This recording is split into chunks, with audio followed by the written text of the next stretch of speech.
Hello, my name is Ali Shiri and I'm moderating this session. I'm very delighted to introduce our two discussants.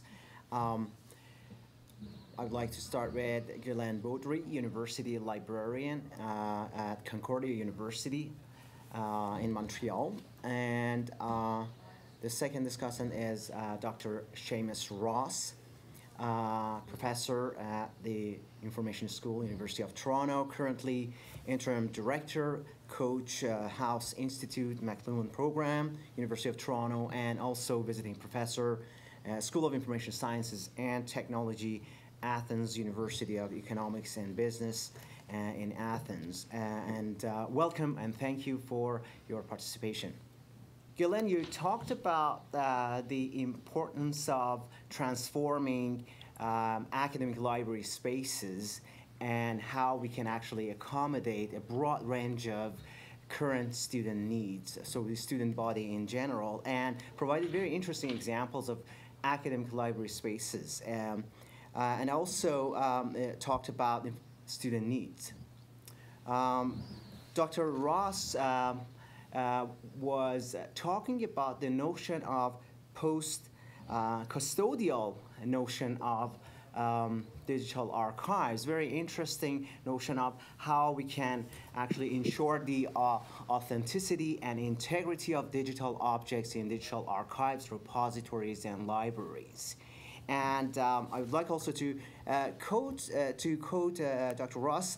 There is a very interesting sentence talking about how archives have the potential to eliminate the privileging mediation which the gatekeepers of archives and data repositories impose. So both of you talk about the notion of accessibility when it comes to physical spaces in academic libraries and digital spaces and digital environments. So my question to both of you is, how do we ensure access to digital repositories, digital libraries, and digital archives when it comes to the general public? How do we ensure that we have enough support and mechanisms for providing the public with access to digital materials, collections, and archives? So I'm going to speak obviously from the perspective of a librarian. I'm not an archivist. Even if I did my PhD in history, I'm still I'm an academic librarian.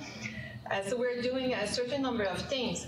The first step, obviously, is the acquisition, and it's becoming more and more and more challenging to do good acquisition with the kind of budget that university libraries, but also public libraries have, as you certainly know.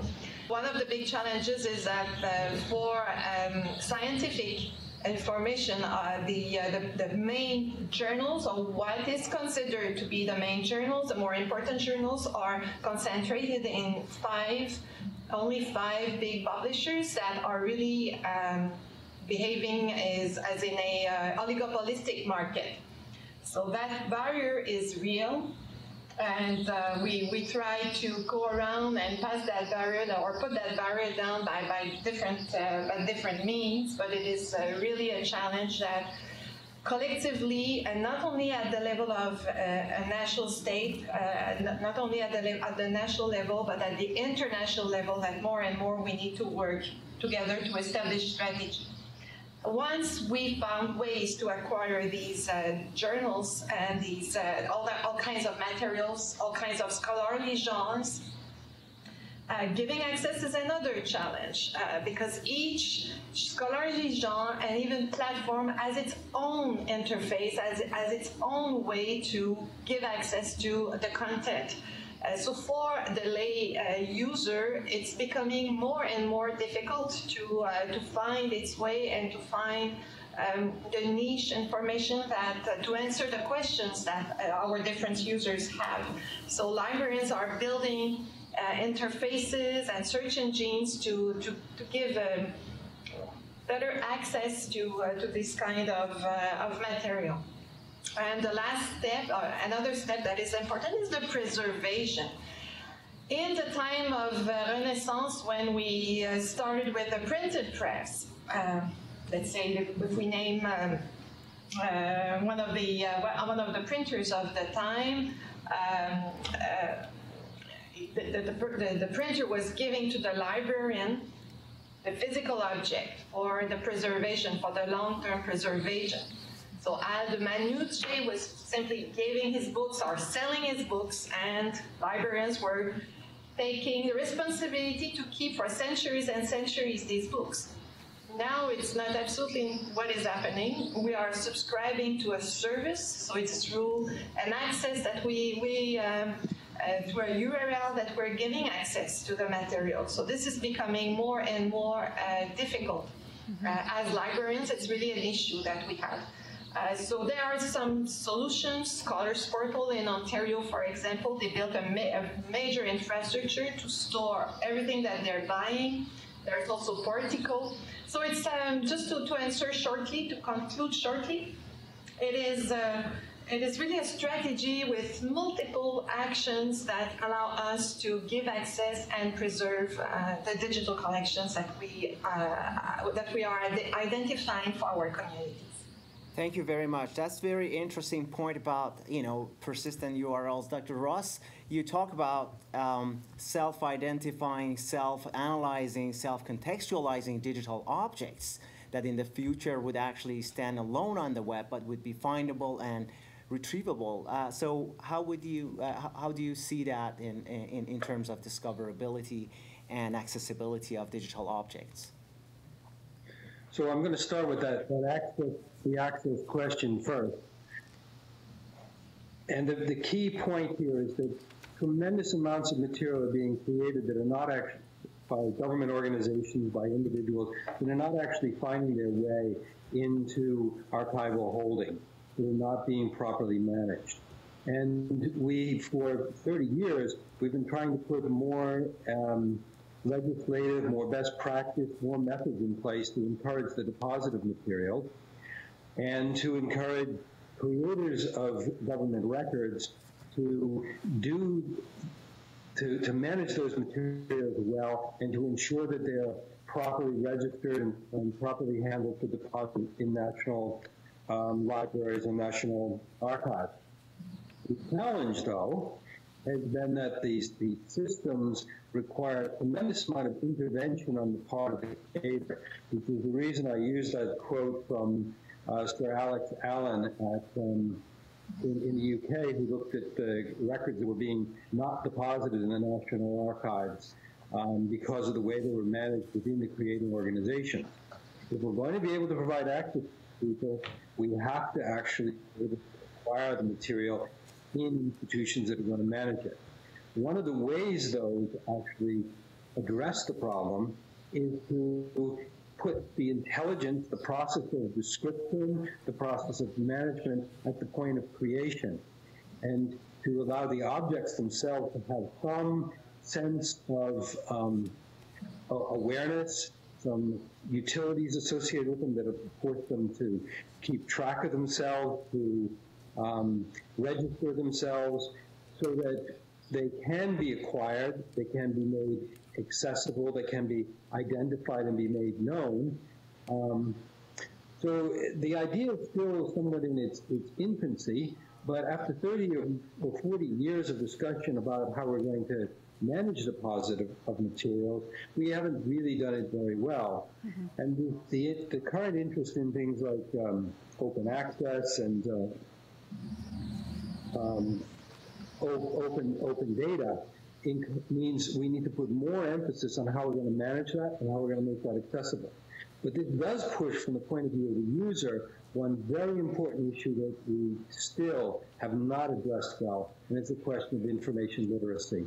Mm-hmm. Information literacy is a major issue among our user community, and my colleagues absolutely correct. The librarians have done a tremendous job developing interfaces and developing utilities to help users get better access to information, but we have to help users to become better educated about how to use materials and how to discover them and how to actually use technology to allow them to analyze them and work with them better. Thank you. Dr. Beaudry, you provided some very interesting examples of academic library spaces where digital collections are visibly shown on large screen devices to actually make them more visible to the campus community. Can you elaborate on that a little bit? Because that's a very interesting dimension to the notion of accessibility too. Yes.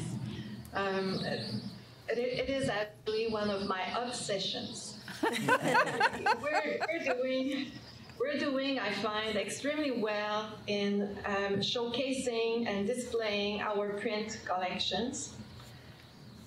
But my question is really, what is the equivalent of these beautiful book displays that we prepare for the digital collections? Because for and foremost, the library as a space, because a library is much more than a space, but as a space, the library has to be an inspiring environment, intellectually inspiring environment. It is true for our public libraries, to which you will add the cultural component that is really central to their mission. It is also true for academic libraries, and the cultural aspect is also very important for us. So students are coming to study in the library. We want them to be in contact with the latest books that were published and acquired by the library. We also want them to see what is happening on the web, on that other space, where actually we have much more visits than in our public space. It's a factor of almost 100 per week, 100 more visits that we have in our digital collections compared to our physical space. So different examples that we are elaborating. It's really a work in progress, and some things that we are developing here at Concordia, but we can see also in libraries of our colleagues. So as you will come in our renovated library, I'm in one of the sections that was recently renovated in the Webster Library, but there's more than half of it that has to be renovated in the next 2 years. So as you will come in the library, rising the stairs, you'll hear excerpts of the collection, of the audio collections that we have. So as you go up, you hear an excerpt of a Shakespeare play, or a reading of Derrida that we have. Or it could also be an electroacoustic music piece. And at the top of the stairs, you will see a digital display that will tell you what are you hearing and where you can find it. Mm-hmm. And as you come in the library, you will also see the digital collection curated by our librarians. So based on a theme, or we know that there's a paper that has to be prepared for sociology, what have you, or another paper, and we're organizing the digital collection to meet our users' needs even before they think of it, because we did that with the print, and we want to explore ways to do it with the digital collection. But the other aspect to that is also what is happening, what is taking place, what are the activities that are taking place in the library. We're working together this afternoon, this morning. We have a scientific discussion. Sometimes you see legs of our students on this side. They see us, we see them. And so we want to make visible what is happening, the presence of glass walls everywhere. But also through an open data program. Libraries are producing tons of data every year. Some of it has to be preserved because they contain personal information, but most of it can be part of an open data program. So, for example, you could come in the library and see that you're the 9,404th person coming in the library today. Oh, we have that many people coming to the library. Yes, we have up to 13,000 people coming every day. The number of books that were borrowed this week or since the beginning of the semester, the peak of borrowing and returns, just to make aware the community of what is taking place, what kind of activities are taking place in the library. So those are a few examples. Thank you, thank you. I'm going to use the notion of digital curation that you used in your discussion and pose a question to Dr. Ross, who has offered an alternative model of digital curation. In your paper, you talk about, future digital archives would contain sort of digital objects that are self-identifying, self-contextualizing, and could distribute in distributed environment. So, Dr. Ross, what kind of impact do you think that model would have on academic libraries who are venturing into creating all kinds of institutional and digital repositories and archives? I was putting forward a proposal in the paper because I think we need to start to think about new ways of addressing these issues. So this is a first stab at some alternative approaches to the notion that you have to acquire and own and hold everything. Second of all, it also reflects the fact that increasingly we realize that we want to work with material that are held in multiple kinds of institutions: film archives, data centers, libraries, archives. And we need to find ways to document, make accessible that material to allow us to interrelate it, to be able to have persistence, and to allow us to be able to manage it effectively. This is not a statement to say that archives or libraries have lost their place. It's to say that they have to come up with new ways of working and new ways of working, in particular with the creators of information.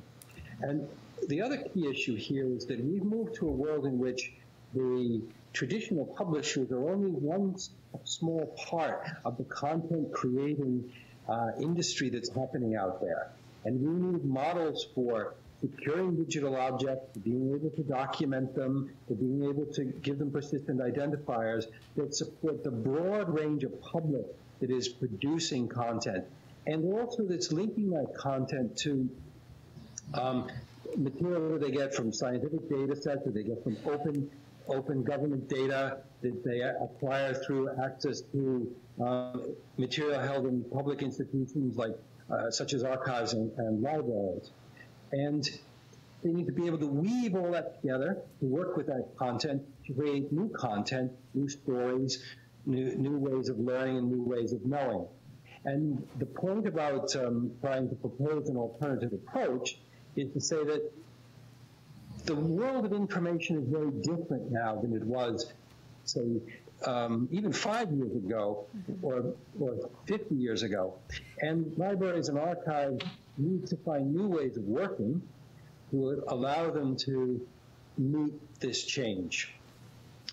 I think that we've had some tremendous developments over the past decade, in particular in new design of libraries, new ways to make them more accessible, new ways of working for librarians that engage them with their users. But it's only the beginning of the kinds of change that we need to reflect the changes in the information age in which we're operating. Thank you. And Dr. Beaudry, you talked about briefly in your presentation. You talked about how the sort of academic library users, in particular students, undergraduate and graduate students, would benefit from this transformed environment in physical spaces. What would be your sort of thoughts on making digital spaces and physical spaces together in academic libraries more available to the public? So how can we ensure that the general public would have access to academic library content as well? Now, this is a very important point. In Canada, we're very fortunate that all our institutions our universities are public institutions. And we have this principle really at the basis of our basic principle of our profession, basic value, I would even say, of giving access to anyone who is coming physically to the library.